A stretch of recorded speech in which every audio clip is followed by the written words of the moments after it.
So it's time to do some color correction.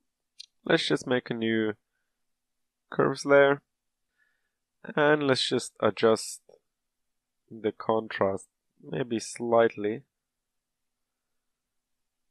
Something similar to this maybe. Alright, let's also decrease the reds and the highlights a little bit, and let's increase the blues just a bit. Okay, so that's instantly a more mysterious image, I think. This adds a lot to the mood. So I think also, let's create a new curves and parent it down to the previous one by clicking Alt plus Control plus G. And I think maybe let's drag down the blues slightly like this. But let's go into the blend if options. And let's just lessen this effect on the highlights by pulling down this left half of this toggle. So now this curves will be more applicable to the shadows. So the shadows will be slightly more green and the highlights will be slightly more blue. And that looks pretty good for now. I think one issue here, if we look in the corner, this little area looks very red compared to how blue the background is here. So maybe let's just make another curves. And let's just bring this down even more. Let's bring this up slightly. And let's invert this and just paint in a little bit here by hand. Okay, that looks much better now. Okay, so let's put all of these in a group and we'll call this CC for color correction. Let's make this maybe gray. Okay, next up, let's move on to looking at our volume and integrating this into the image. Again, we kind of did a little bit of work on this at the start, but we want to improve this and really just pick the areas where the effect looks best. So I think maybe let's turn down the effect a little bit here if we key out the shadows some more. Maybe about this much. Maybe a little bit more. Let's go down to maybe there and there. Okay, that looks quite nice. We just want this to be a very subtle effect. We don't want this to be noticeable at all. Just want to slightly add some... Alright, let's see. Let's copy this once more. And let's have a look. Okay, so we have some additional information here that I would like to bring back slightly. Okay, so let's make a mask for this and invert it. And let's just pick a soft brush and carefully let's paint in a little bit of fog here, just to separate these elements. And maybe we can do a little bit here as well. Why not?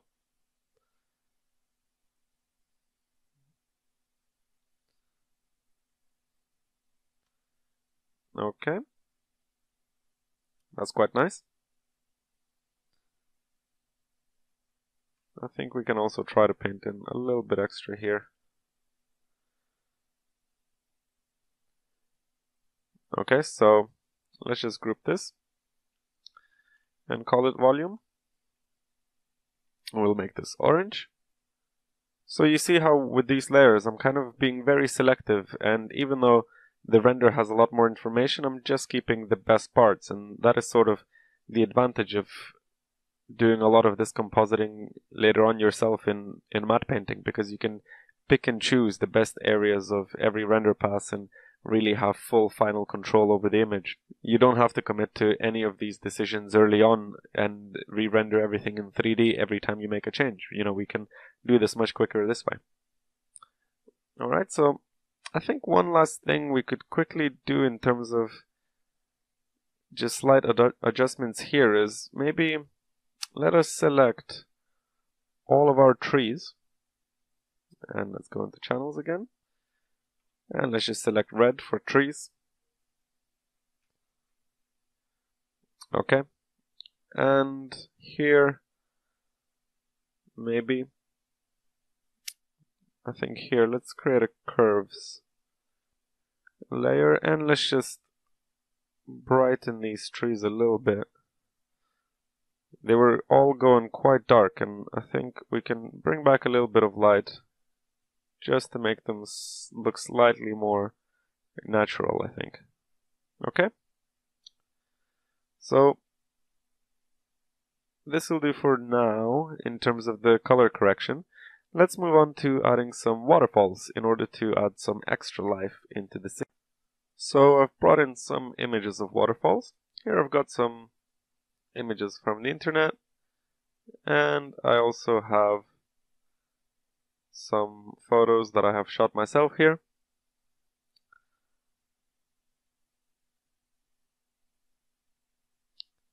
Okay, so I think we have a good mix here of things to use.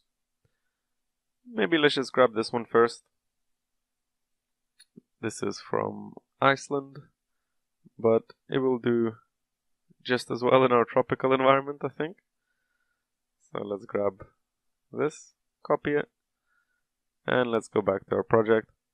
And let's create a group for our waterfalls. So we'll put it above our photo ref elements. Let's just paste this here. And let's group it and call this waterfalls. And again, within the group, let's make a new one, and we'll call these background. So we'll split these waterfalls into background, midground, and foreground. So let's make this blue.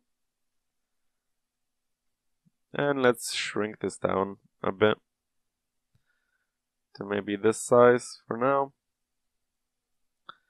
And if we click Control U, we can access hue and saturation. Let's just bring down the saturation a little bit to better fit in with our painting.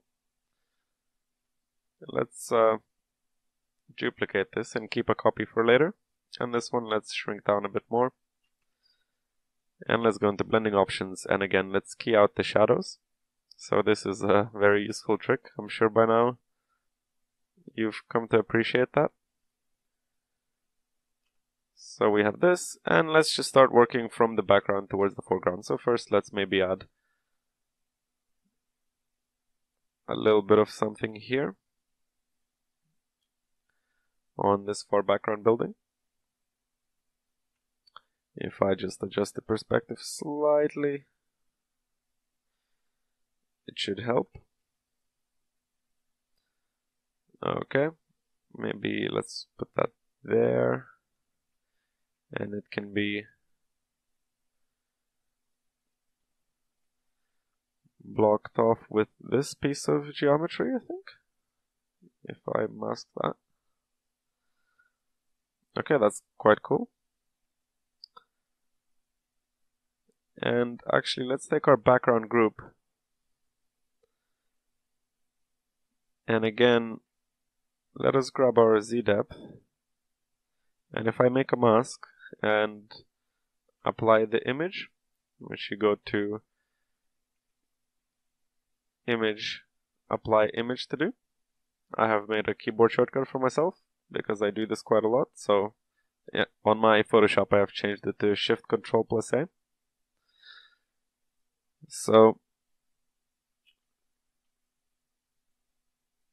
let's just disable this.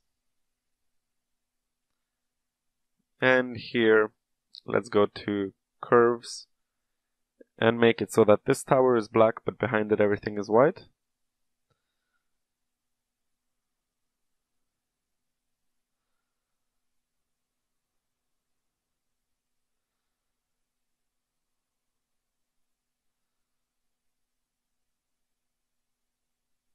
Okay, like so.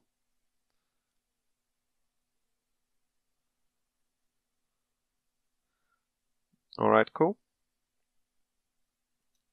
So now that waterfall looks like it's in the correct place in 3D. And let's just copy this again. Let's disable that link. And maybe let's put another copy of this here. Let's actually shrink it a little bit. And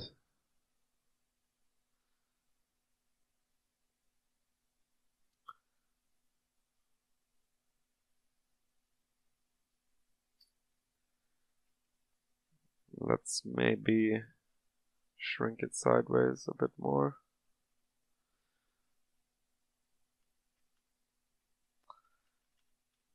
And let's erase this one a bit. Okay, a little bit of interest there. Let's grab maybe this large one again. And let's have a look about putting it here. Of course, let's shrink it a little bit. And drag it here. Maybe let's flip it horizontally.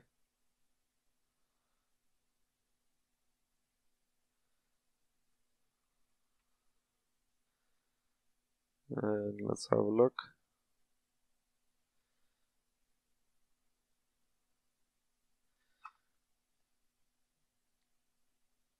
Okay, let's just key out the shadows again a little bit. Like so.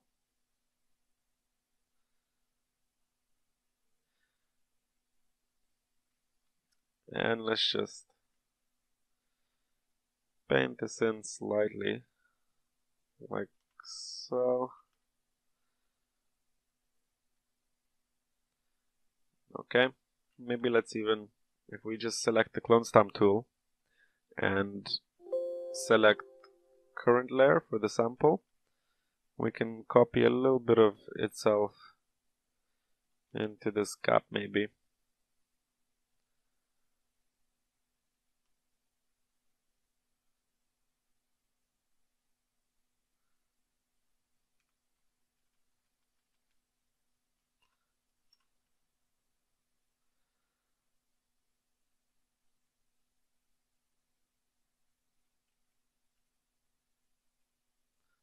Okay, that looks good.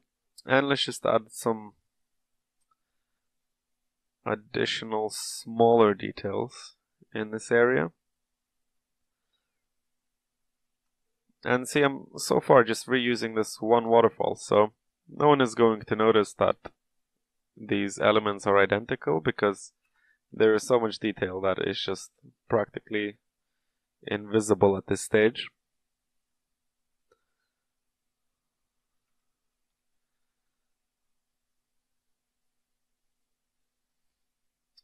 Okay, and let's just paint in a little bit like so. That's cool. Right, let's grab another image. Maybe what would look good?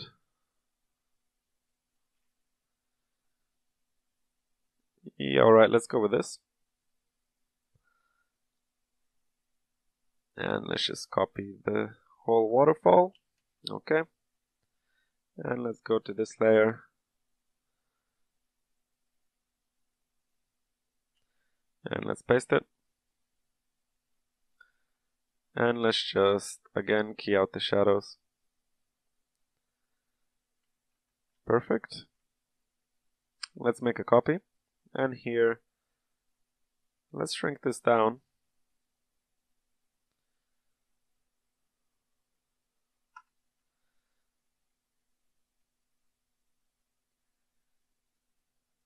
And put it there.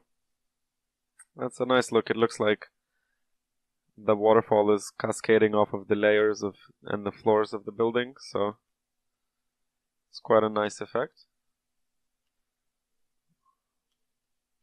Awesome. And let's maybe repeat this again here on this side. Let's flip this and rotate it like this, and a little bit like this.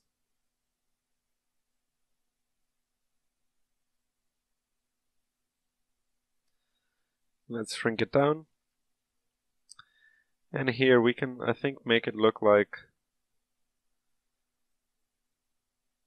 this water is coming out of these balconies and these little shanties on the side of these huge buildings.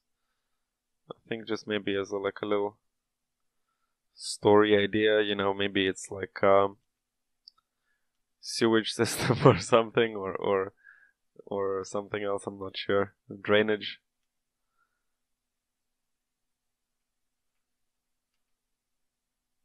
So just subtle effect. Right, let's have a look at grabbing another bit of waterfall.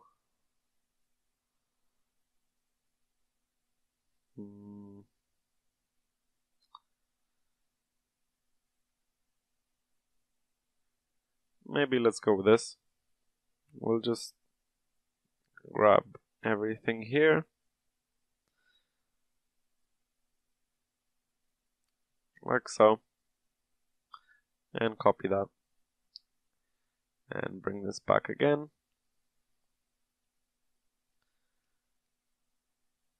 Let's shrink it down.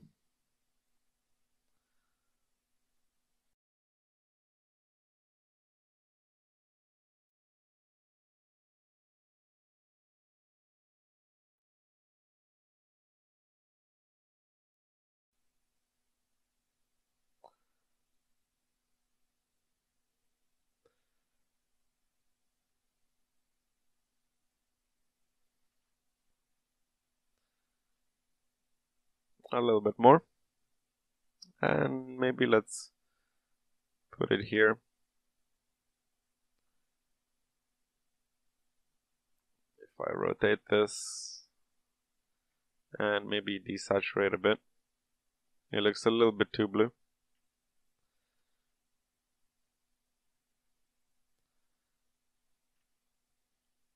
And let's go to blending options and just again do this.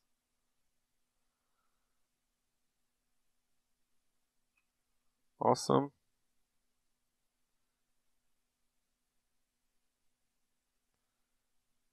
Maybe shrink down this way.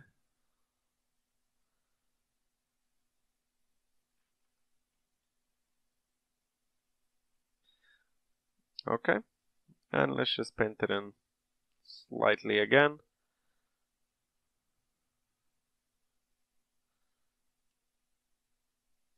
Awesome.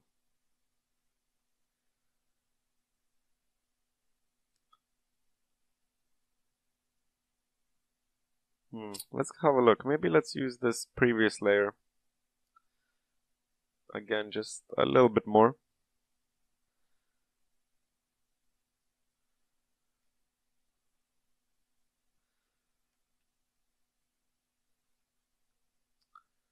Let's shrink it a bit, and I think we could put it here, going like this. And again, I'm just trying to cut out some interesting shapes here, and I guess kind of, again, try to draw the viewer's eyes to where I want them to be. So here there's nothing too interesting, here there's nothing too interesting, but I like this interplay between these buildings and this building and these ones. So I'm just kind of selectively getting rid of detail where it's not necessary.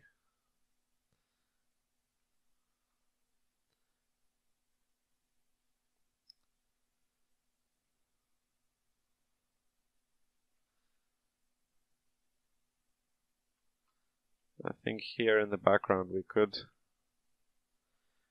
use the dodge tool here just to make this brighter in this mask, because I would like to have, some of this water spilling over this building to silhouette that.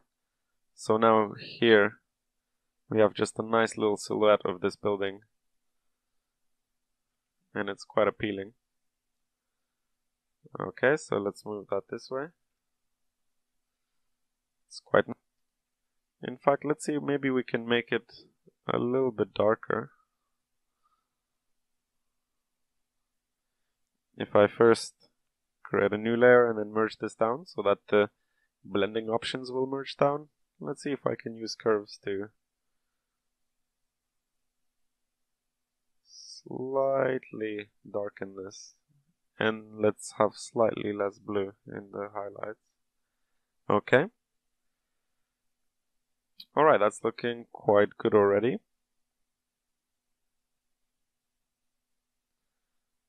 Awesome. Let's maybe grab this waterfall. There's a lot of nice detail here. Again, with these images, I'm thinking this could be 1 waterfall, 2, 3 waterfalls. So it's a versatile image to use because you can copy it a few times and reuse it.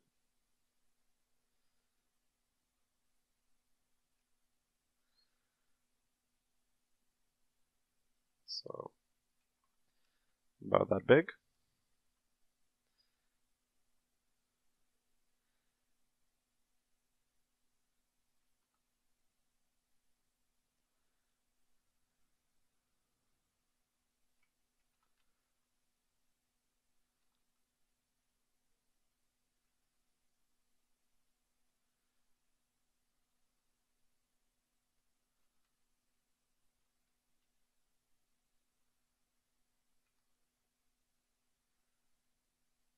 I think we could have some water spilling off this area.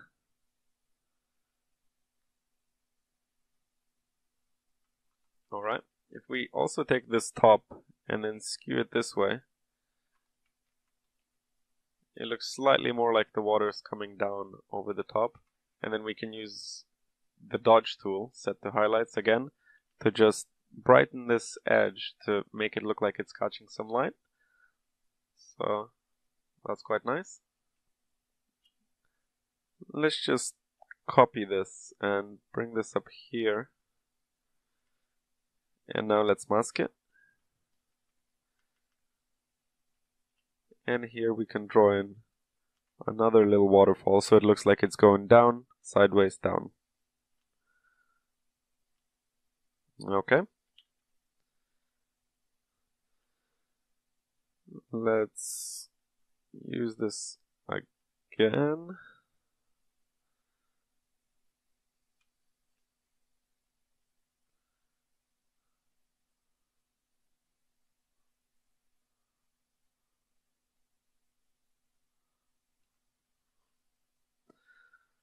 So let's shrink this.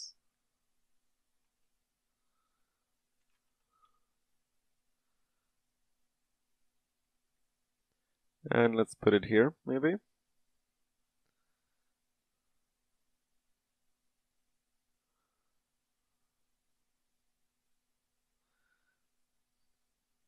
And let's just paint a little bit of it in.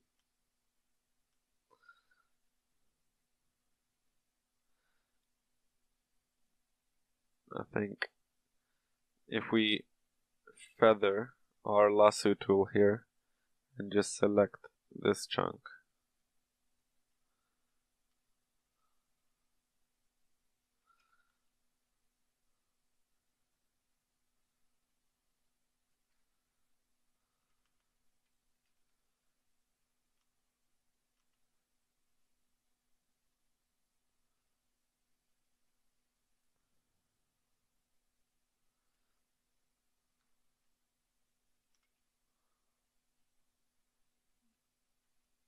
Okay.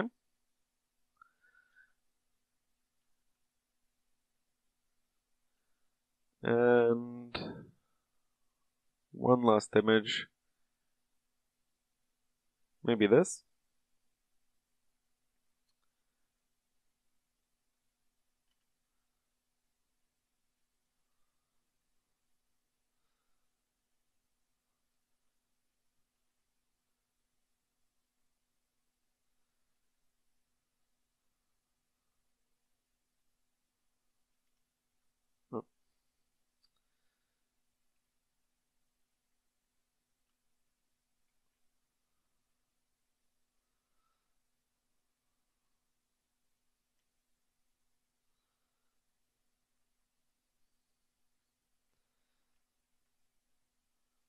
Let's just use curves to add contrast to this one. And let's desaturate it a bit. And let's go to blend diff.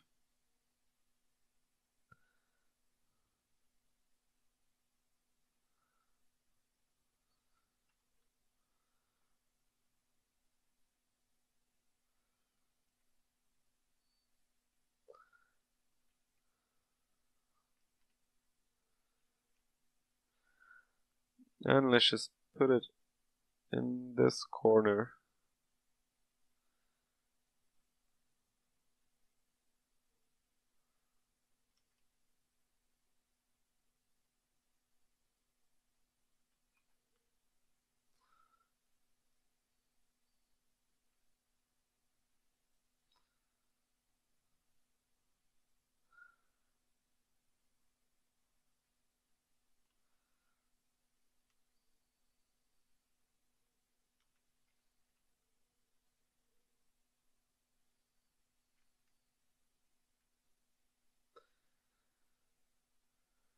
Okay, so I think that's it for our background waterfalls.